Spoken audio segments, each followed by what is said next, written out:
Hello, everyone. This is Jimmy Cultist, back again with another logic video after my medical hiatus. Sorry it took so long, but these things happen. My mouth was in bad shape, so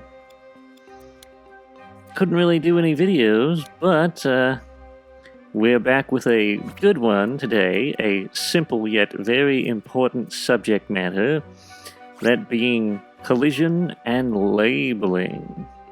Now, for those of you who are uninformed, we're just going to take L1 and square to open up the tweak menu of this sculpt.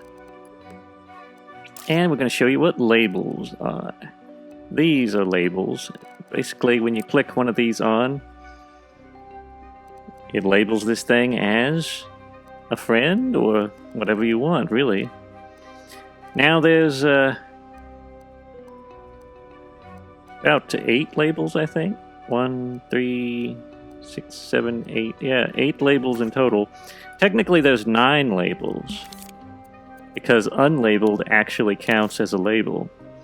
And I'll demonstrate what unlabeled is real quick. I'm just going to stamp out a sculpt here.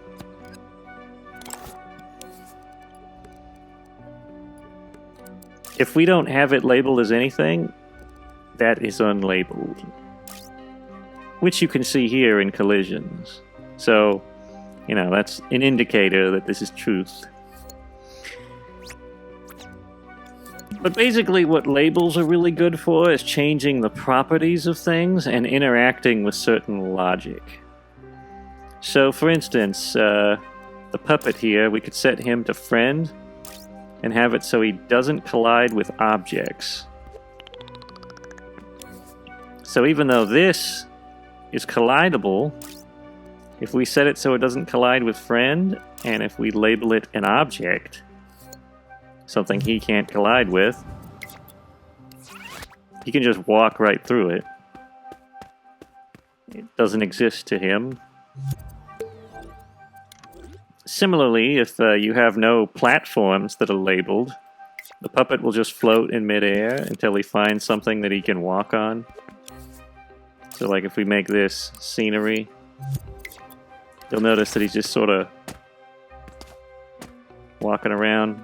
But then suddenly when he touches that platform, he now has interactivity again. So be sure you have a basic platform ready for the puppet. Otherwise he'll just float in the air. And if you make it so, you know, if you have a platform and it's improperly labeled, it'll still float in the air. So just be sure to label things something, or have the puppet collide with, you know, unlabeled objects. I generally prefer to label the scenery and the floor and, you know, inanimate aspects of the level. I tend to label scenery, but you can really use these in any way you want. I generally also label the player as friend and enemies as foes. And a cool trick if you don't want to collide with fellow puppets is just to make it so they don't, you know, collide with friend. And if they're all labeled friend, you know, if you want to walk through an NPC and you don't want to collide with him, that's an easy way to do it.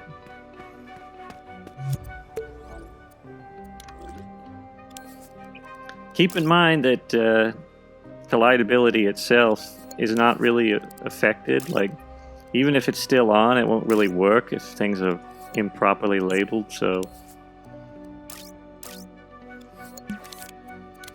now there's another handy aspect of labeling things, and that comes in with a piece of logic called a trigger zone. There's another piece of logic also, not the movement sensor, the impact sensor can sense collisions from certain objects. So if we label this object, well, actually, let's just turn off the labeling.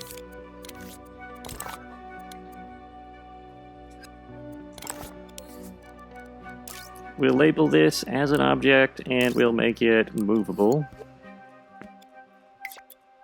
And as you can see, it actually turns on our impact sensor, which we can change the sensitivity. And we can operate, you know, you can make it touching, bumps, rolls, different outputs, scrapes. But needless to say, this logic can interact so long as it's collidable, of course. If it's non-collidable, you'll not really get anything, but just something to keep in mind if you want to create a pressure plate or something. I don't usually use impact sensors very often. My big friend here is the trigger zone. Generally, I use them in a lot of different situations. And we're going to set it to collide with object just to demonstrate that. You'll notice that it's highlighted in green, unlike the rest of the level. That's an easy way to tell what is, you know, colliding with it and what isn't. If you set it to unlabeled, anything that's not labeled will be collidable. Which can be used to your advantage, so keep that in mind. Unlabeled is a secret extra label. I generally use it for invisible walls myself. Which, you know, invisible wall is basically just no label, collides with everything, and has the invisibility turned off, but it's still collidable.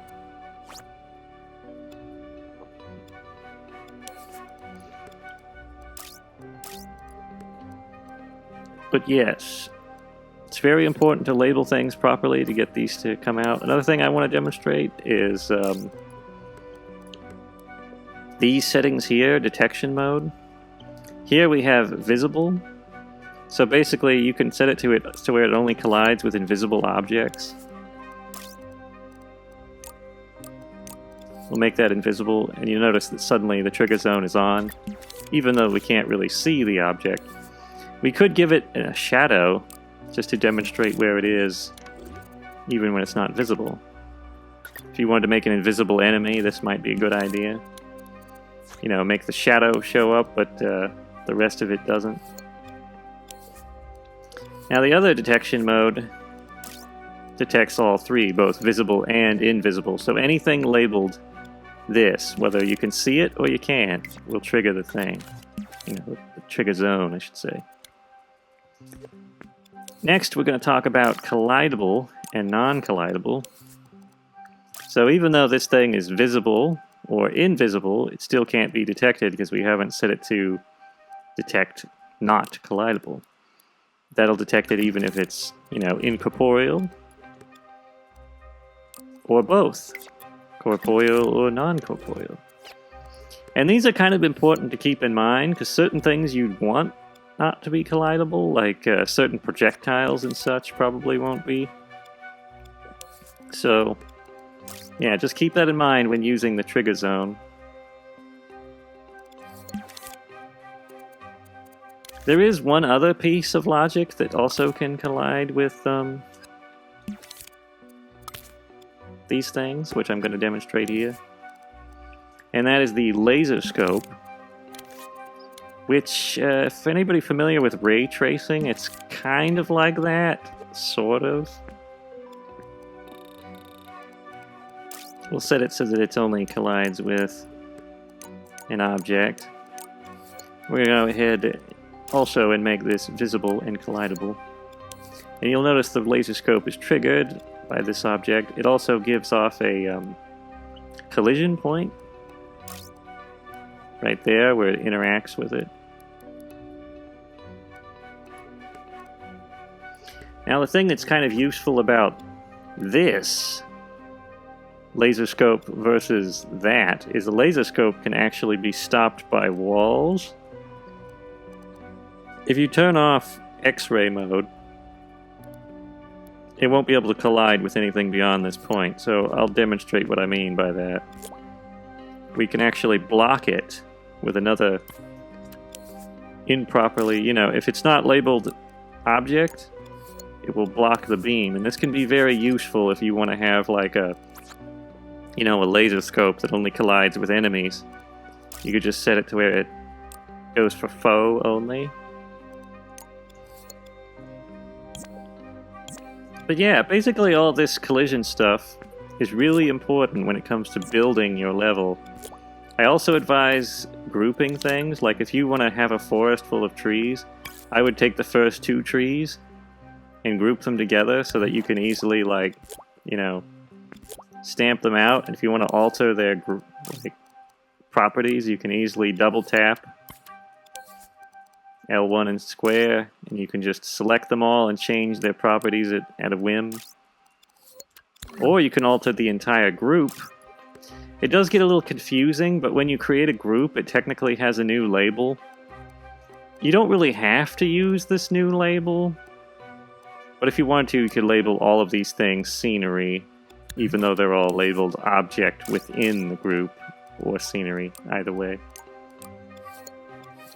I would be kind of hesitant to do this. If you label the entire group, you may get a little confused and you may mislabel things. And it also has a collision setting, so if you want to make it so it doesn't collide with friend, you know, that's still an option. Of course, since they're labeled scenery. Just don't get too confused when you're creating groups. That's all I can warn of in the subject. But yeah, extremely important that projectiles and everything be properly labeled. Sometimes they don't have to be labeled anything. I tend to label projectiles as weapons. Like if you're doing bullets or something. And the properties may vary based off that, but this was just a quick tutorial about the, you know, subject of labels and how they collide with each other. Hopefully you found this useful.